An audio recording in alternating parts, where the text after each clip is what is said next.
Guys, welcome to HardReset.Info channel. Today I have HMD Skyline and I want to show you how to manage your Google passwords on this device.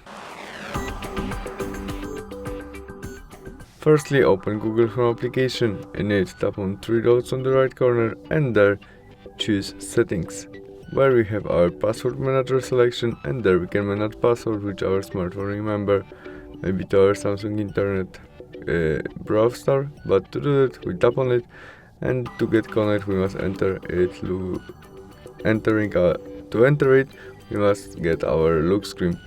In it we can copy our email by this first icon and our passwords, or after we press this size icon our smartphone shows us password rich.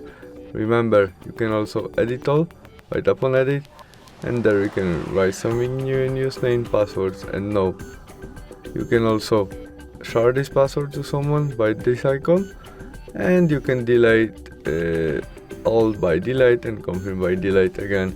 And that's all. Thanks for watching. Bye.